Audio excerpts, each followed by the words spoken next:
ಸುದ್ದಿ ಸಮಗ್ರಕ್ಕೆ ಸ್ವಾಗತ. ನಾನು ರಕ್ಷಿತಾ ಆಳ್ವಾ. ನನ್ನ ವಾಸ್ತವ್ಯದ ಮನೆ ರಚನೆ ಕಟ್ಟಡದ ಬಗ್ಗೆ ಸಾಮಾಜಿಕ ಜಾಲತಾಣದಲ್ಲಿ ಆಪಾದನೆ ಮಾಡ್ತಾ ಇರುವ ಬಗ್ಗೆ ಸಮಗ್ರ ತನಿಖೆ ನಡೆಸಬೇಕು ಅಂತ ಲೋಕಾಯುಕ್ತರಿಗೆ ಮಾಜಿ ಸಚಿವ ಕೋಟಾ ಶ್ರೀನಿವಾಸ್ ಪೂಜಾರಿ ಮನವಿಯನ್ನು ಸಲ್ಲಿಸಿದ್ದಾರೆ.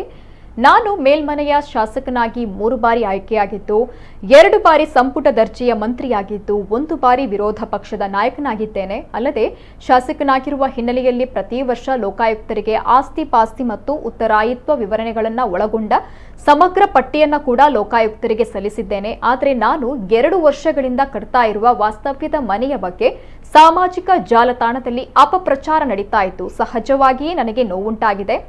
ಬ್ರಹ್ಮಾವರ ತಾಲೂಕಿನ ಗಿಳಿಯಾರು ಗ್ರಾಮದ ಸರ್ವೆ ನಂಬರ್ 202/2D 1C 4ರ 13 ಸೆಂಟ್ಸ್ ಜಾಗದಲ್ಲಿನ ಜಮೀನು ಅಂದ್ರೆ 5 ಗುಂಟೆ ನನ್ನ ಸ್ವಂತ ಆದಾಯದ ಖರೀದಿಯಾಗಿದೆ. ಈ ಜಾಗದಲ್ಲಿ ಗ್ರಾಮ ಪಂಚಾಯತ್ನ ಪರವಾನಗಿ ಪಡೆದುಕೊಂಡೇ ವಾಸ್ತವ್ಯದ ಮನೆ ನಿರ್ಮಿಸ್ತಾ ಇದ್ದೇನೆ ಅಂತ ಹೇಳಿದ್ದಾರೆ.